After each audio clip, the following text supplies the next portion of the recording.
जोहार साथियों, क्या सुन पा रहे हो? 2-5 मिनट में बस मैं अपना लाइव शुरू करता हूँ, जो खासकर राणापुर मुद्दे पर है। अभी 19 साथी जुड़ चुके हैं। मैं चाह रहा हूँ कम से कम 100 साथी जुड़ जाएं, तब मैं अपनी बात शुरू करूँ। मैं करीब 2 मिनट का और इंतजार कर रहा हूँ, 2 मिनट बाद मैं शुरू कर दूंगा। माफ़ी चाहता हूँ आप लोगों से, करीब 25 मिनट में लेट हूँ। पारिवारिक कारणों से कुछ काम था, थोड़ा सा लेट हो गया।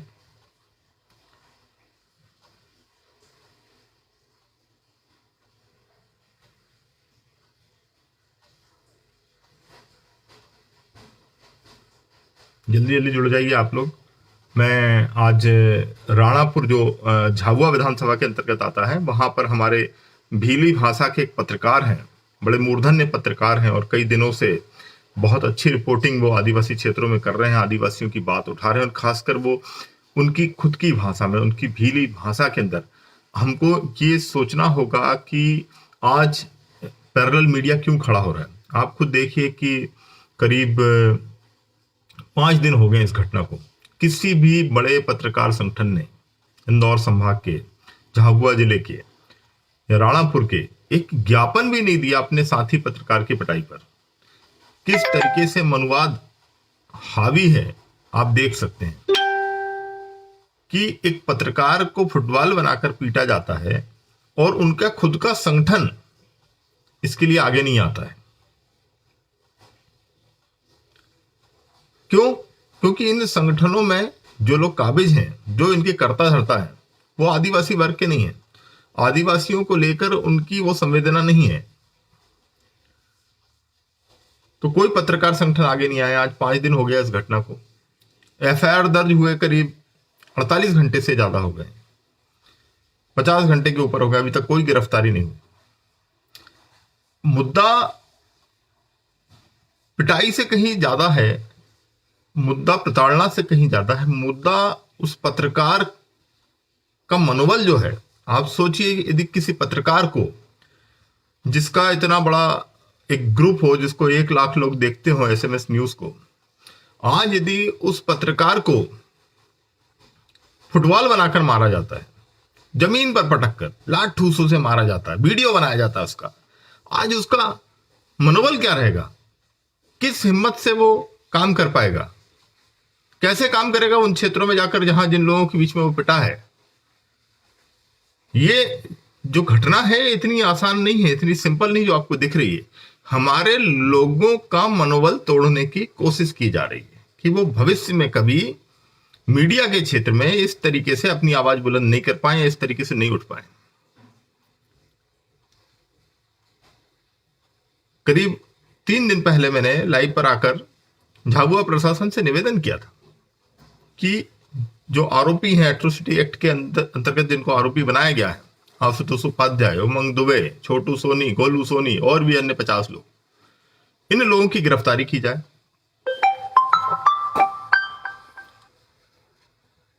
तो इन लोगों की कोई गिरफ्तारी अभी तक प्रशासन ने ध्यान ही नहीं दिया।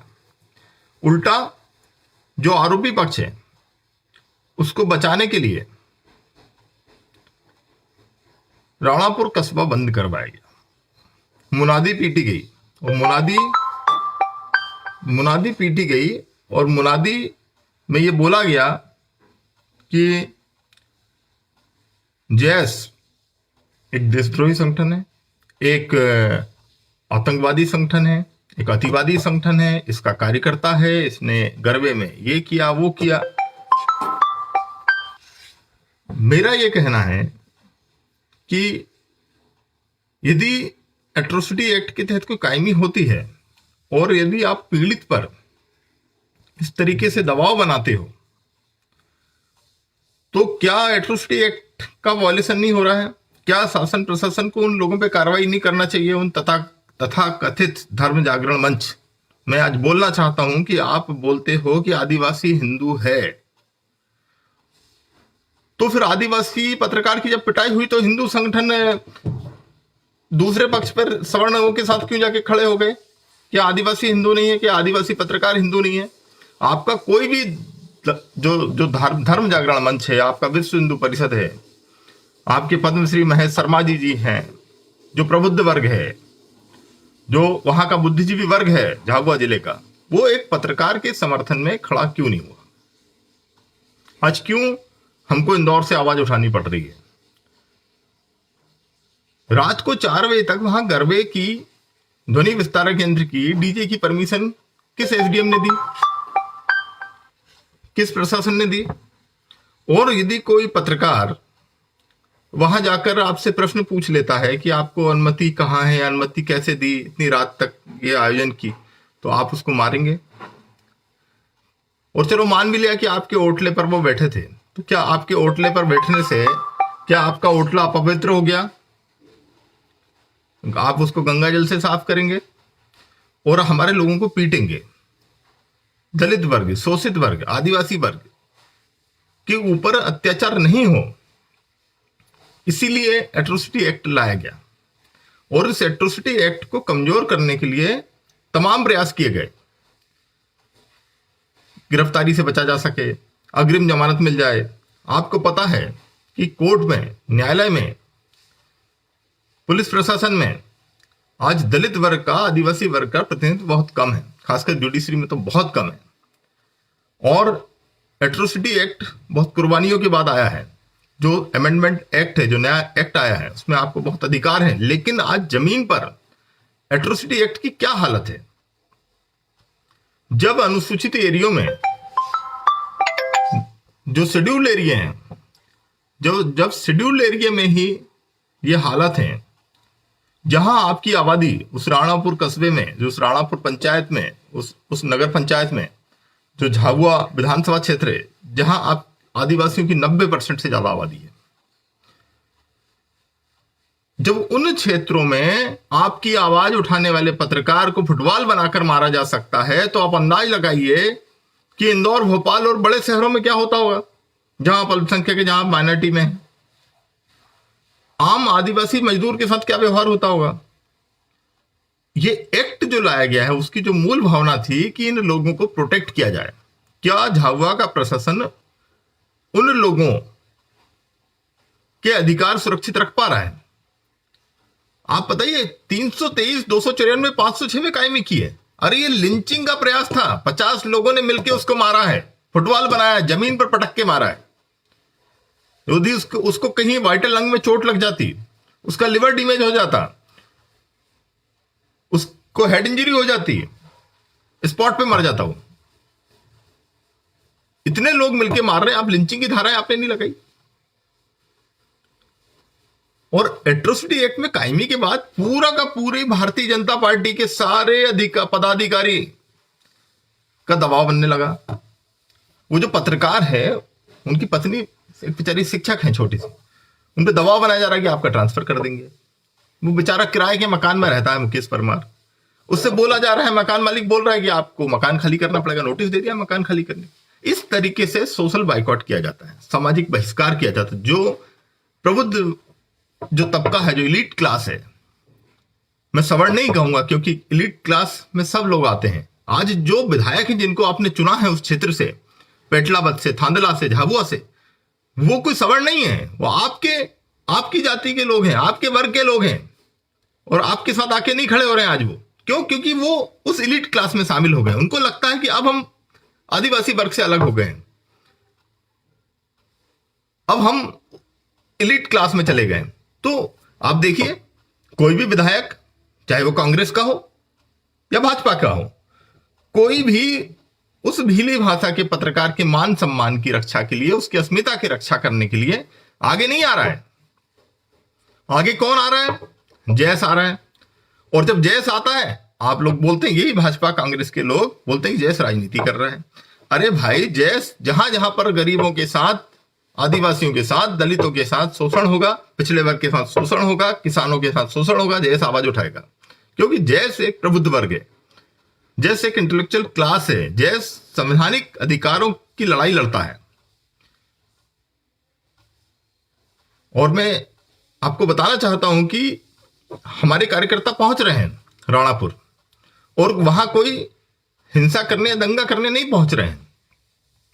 हमारे कार्यकर्ता शासन प्रशासन से झाबुआ के डायलॉग करेंगे, संवाद करेंगे कि आज 48 घंटे के बाद भी एट्रोसिटी एक्ट में जिन लोगों के खिलाफ कायमी हुई है, आज वो लोग गिरफ्तार क्यों नहीं किए गए हैं? आपने एफआईआर दर्ज करने में 48 घंटे से ज्यादा क्यों लगाया? 5 दिन पुरानी घटना है। पूरा दबाव बनाया जा रहा है कि आप समझौता कर लीजिए। 350 पुलिस बल लगाया गया जयस के कार्यक्रम को रोकने के लिए, 350 का।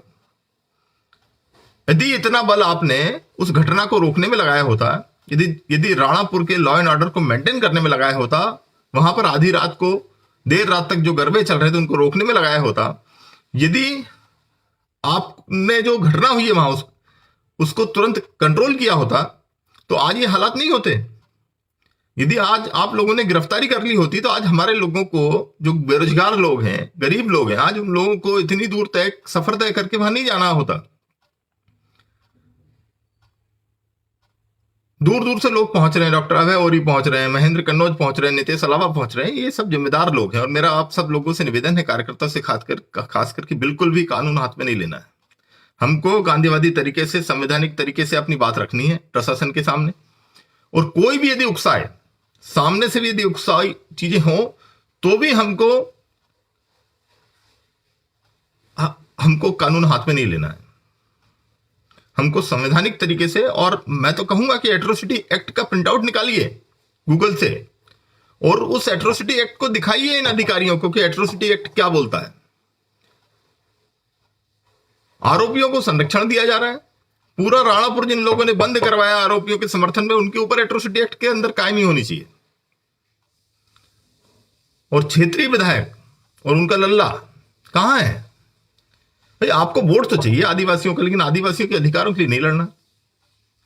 पूरी की पूरी बीजेपी और आरएसएस और उनसे जुड़े संगठन आरोपियों को बचाने में लग गए।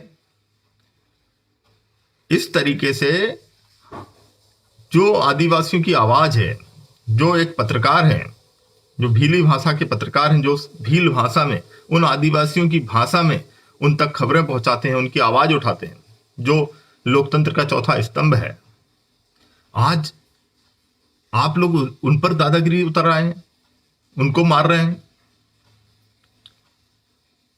और तथाकथित बुद्धिजीवी वो पूरे मामले पे खामोश। विपक्ष अपना रोल प्ले नहीं कर रहा है। तो मेरा यही निवेदन है इस लाइव के माध्यम से कि संवैधानिक तरीके से, अहिंसक तरीके से अपनी बात सभी कार्यकर्ता प्रशासन के सामने पहुंचाएं और टकराव रोकने के लिए जो कलेक्टर हैं झाबुआ के या झाबुआ के एसपी, यदि वो मेरा लाइव सुन रहे हैं तो मौके पर पहुंचे, हमारे लोगों से बात करें और उनकी जो चिंताएं हैं, उनके जो ग्रीवेंसेस हैं। शासन प्रशासन का काम है आम आदमी के अंदर कानून में विश्वास पैदा करना, संवैधानिक व्यवस्था में विश्वास पैदा करना। आप उनको एश्योर करिए, नहीं, आरोपियों को छोड़ा नहीं जाएगा, उनको गिरफ्तार किया जाएगा। और 3 दिन से हम लोग मांग कर रहे हैं कि उनको गिरफ्तार करिए। आपका प्रशासन पूरी तरीके से फेल रहा है। राइट टू प्रोटेस्ट संविधान से मिला है, क्या विरोध का अधिकार नहीं है? हमारे लोगों पर यदि अत्याचार होगा, उनको कूटा पीटा जाएगा, तो हम लोगों को क्या विरोध का अधिकार नहीं है? इतना बड़ा बल आपने लगा दिया, 300 साढ़े 300 लोग को आतंकवादी लोग हैं कि जैस के लोग? सब प्रबुद्ध लोग हैं, पढ़े लिखे लोग हैं, समाज के प्रति एक भावना है उनके अंदर कि समाज को कुछ देना है। और समाज के प्रबुद्ध पत्रकार के साथ यदि इस तरीके की घटना होती है तो जैस खुलकर उनके समर्थन में आएगा। और मेरा तो प्रश्न है कि आप देखिए, आज सिर्फ जैस क्यों उनके समर्थन में है? आज आदिवासी पत्रकार की मान सम्मान की रक्षा के लिए सिर्फ जैस क्यों सम्मान मैदान में है? कांग्रेस का कोई कार्यकर्ता क्यों नहीं आया? क्योंकि कहीं ना कहीं ये जो लोग हैं, ये इनको फंड करते हैं इलेक्शन में। ये वो लोग हैं जो साहूकार हैं, जिनके चांदियां गिरवी रहती हैं आदिवासियों की, और यदि वो कर्जा नहीं चुका पाते हैं तो कभी जमीन गिरवी रख ली जाती है, जमीन खा जाते हैं या उनकी रकम खा जाते हैं, और सब मिलजुल के पैसा कमा रहे हैं। राणापुर के कुछ दलालों को मैं जानता हूं जिनकी इंदौर में 200 से 300 करोड़ की प्रॉपर्टी है, राणापुर से निकले हुए लोग हैं। वहां एक टीआई साहब थे, आज देखिए ना 1,000 करोड़ के आसामी है। उस क्षेत्र के पुलिस अधिकारी हैं, बाद में ओएसडी भी रहे। और ये जो आपके जनप्रतिनिधि हैं, इनकी इंदौर में करोड़ों की प्रॉपर्टी है, करोड़ों की, 8-8, 10-10 प्लॉट है। आपके वोटों पर राजनीति करके ये संपत्ति अर्जित कर रहे हैं, आपकी आवाज नहीं उठा रहे। जब आपके साथ अन्याय होता है, आपके साथ अत्याचार होता है, तो जैस आपके साथ आके खड़ा हो रहा है। तो आप लोगों को ध्यान रखना होगा। अभी जोवट में चुनाव है, खंडवा में चुनाव है। लोकतंत्र में वोट से आप चोट कर सकते हैं, वोट ही आपकी ताकत है। आपको ध्यान देना चाहिए कि कौन लोग आपके साथ आके खड़े हैं और कौन लोग आपका विरोध कर रहे हैं। समाज की आवाज कौन बढ़ रहा है। जो समाज की आवाज है, निसंदेह उसको वोट दीजिए, और जो समाज के खिलाफ खड़ा होता है उसको वोट देने की कोई जरूरत, क्योंकि आपके वोट से वो पावरफुल बन रहा है। लालच में नहीं आना है, लालच में आके वोट नहीं देना है, न कोई एक क्वार्टर में वोट देना, न आपको दारू मुर्गे में वोट देना है। आप ये चीज समझ लीजिए। लोकतंत्र में आपको बड़ी मुश्किल से 5 साल में एक बार वोट का पावर मिलता है, और उस वोट को बड़ी दिमाग लगाकर समझदारी से अपने वोट को कास्ट करना है। जो लोग आपकी आवाज नहीं उठा रहे हैं, जो लोग आपके साथ विपत्ति में नहीं हैं, उनको हमें वोट नहीं देना है। और ये जो राणापुर का मामला है, इसमें मैं शासन प्रशासन से मेरी यही गुजारिश है कि जल्द से जल्द आरोपी गिरफ्तार हो। नामजद आरोपी हैं, ये भी नहीं कि अज्ञात हैं। आपने दबिश तक नहीं दी अभी तक, तो जल्द से जल्द उनको गिरफ्तार किया जाए, चालान पेश किया जाए, और जो 40-50 और भी अन्य लोग थे, उन सबको वीडियो वगैरह में देखकर उनको आरोपी बनाया जाए, इनकी जमानत का विरोध किया जाए। एक मैसेज दिया जाए कि यदि इस वर्ग के साथ अन्याय होगा, अत्याचार होगा, तो एट्रोसिटी एक्ट का सख्ती से पालन होगा। माननीय मुख्यमंत्री जी से मेरा निवेदन है, आदिवासियों के घर में रुकने से, उनके घर में खाना खाने से आपको आदिवासी वोट नहीं देगा। आदिवासियों को हेलीकॉप्टर में उड़ाने से भी आपको आदिवासी वोट नहीं देगा। आपको सही मायनों में आदिवासियों का वोट लेना है तो उनके अधिकारों की रक्षा कीजिए, उनके मान सम्मान की रक्षा कीजिए, और इस मामले में सख्त कार्रवाई करवाइए। Thank you. जोहार साहब।